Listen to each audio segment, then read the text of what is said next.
교육지원청 차원의 학교시설 업무 지원 체계의 실효적 개선 방향에 대해서 양평교육지원청 학교시설 팀장 김현희 팀장님 토론해 주시기 바랍니다.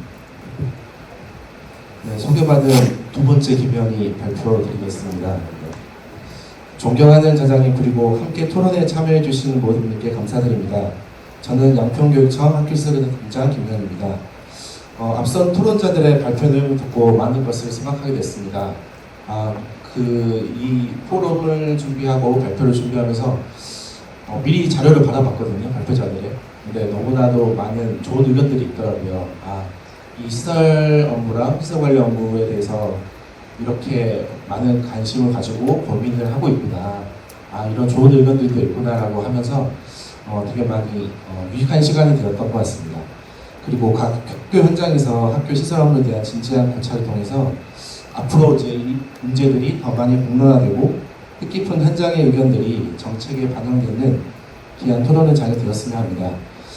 오늘 저는 학교 시설 업무를 담당하는 사람의 입장에서 제가 업무를 해오면서 느꼈던 내용을 중심으로 발표하고자 합니다. 앞에서 말씀 많이 하셨듯이 학교 시설 업무는 이제는 단순한 시설 관리 업무가 아니라 학교 안전과 직결되는 전문 행정의 영역이 되었습니다. 그런데 아이러니하게도 업무는 계속 늘어나고 있는데 전문 인력은 계속 줄어들고 있습니다.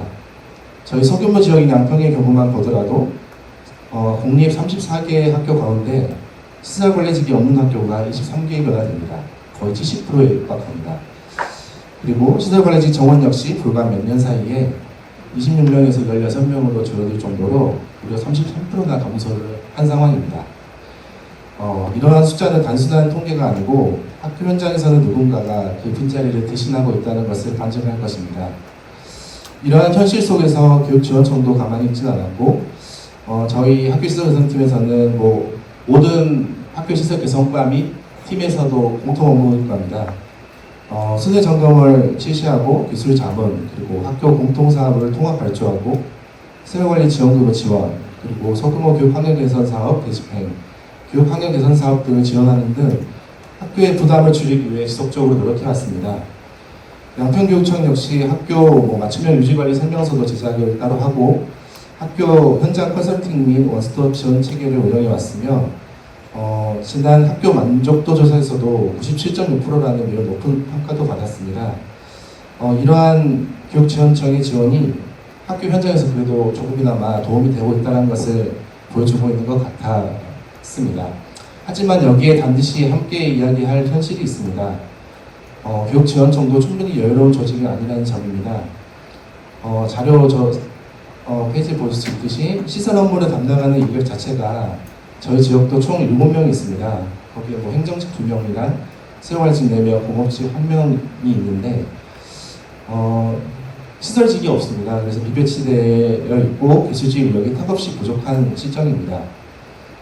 이런 시설관리직이 배치되지 않는 국립학교 23개를 지원하고 있어서 시설관리직 1인이 담당하는 학교는 평균 5개에서 6개 학교를 전담하고 있는 구조입니다. 이는 학교에서 요구하는 수준의 즉각적이고 상시적인 현장 지원을 지원하는 데는 현실적인 한계와 제약이 존재합니다. 학교에서는 빨리 와주세요라고 말씀하시지만 교육지원청도 최선을 다하면서도 동시에 한계를 경험하고 있습니다. 좀 더 많은 예산이 있었으면 좀 더 많은 학교를 지원해 줄 수 있을 텐데 라는 고민들도 하고 있고요. 그리고 좀 더 전문적인 그런 인력들이 있으면 좀 더 많은 것들을 좀 지원할 수 있을 텐데라는 것을 항상 느끼고 있습니다. 그래서 저는 오늘 가장 강조하고 싶은 말씀을 한 가지 드리고 싶습니다.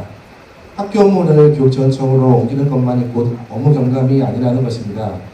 조직을 하나 더 만든다고 해서 업무가 줄어든 것도 아닐 거고요. 새로운 조직이 생겨도 새로운 인력이 함께 확보되지 않는다면 결국 기존 인력을 옮겨서 재배치하는 것에 그칠 가능성이 높습니다. 그러면 업무는 그대로인데 장소만 바뀌게 되는 현상이 생기게 됩니다. 저는 앞으로의 정책이 학교 시설 업무 지원 체계는 조직의 확대 여부보다는 기존 인력과 자원을 보다 효율적으로 할 수 있는 운영 체계 개선에 정책적 초점을 맞출 필요가 있다고 생각했습니다. 그것을 위해 첫째, 학교가 스스로 긴급한 시설 문제를 해결할 수 있도록 시설관리 지원 예산을 현실화해야 된다고 생각합니다. 기존 학교시설 유지 보수 농업무 지원금은 교당 2,500만 원 수준에 머물러 있습니다. 이것을 교당 4,500 수준까지 확대해서 보다 학교 현장에 체험하고 학교가 일정 부분 자율적으로 대응할 수 있어야 교육 지원 정도보다 전문적인 업무에 집중할 수 있을 것 같습니다. 둘째, 교육지원청의 통합 발주 기능을 더 확대해야 됩니다. 학교마다 반복되는 계약과 설계, 그 다음에 감독과 정산 업무를 통합하면 학교의 행정 부담을 줄고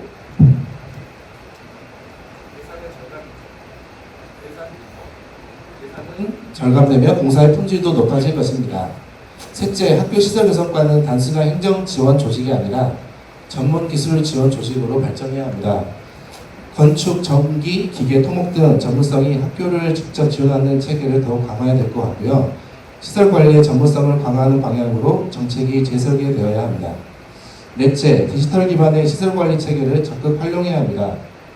텍스트 중심 설명서에서 벗어나서 모바일 영상과 쇼폼 콘텐츠를 활용한다면 학교 담당자들은 필요한 순간 바로 확인하고 즉시 대응할 수 있을 것 같습니다. 마지막으로 학교 담당자의 역량을 키우는 것 또한 가장 지속 가능한 정책이라고 생각합니다. 교육지원청은 학교가 스스로 해결할 수 있도록 전문성을 함께 키워주는 기관이 되어야 하고 직무연수, 정례화 및 단순 지적과 확인 위주의 점검에서 현장 밀착형 1대1 컨설팅 방식으로 전환할 필요가 있습니다. 앞에서 많은 대표자들이 얘기하셨던 것처럼 교육지원청의 역할이 확대되어야 된다는 것은 전적으로 동의하고요.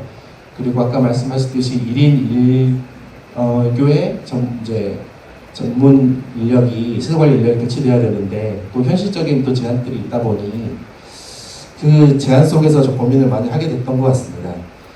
학교 현장과 교육청청 모두 시설 안정과 교육 환경 개선을 위해 노력하고 있는 만큼 어느 한쪽으로 업무를 이관하기보다 역할을 명확히 분담하고 상호 협력하는 지원 체계 구축이 필요합니다.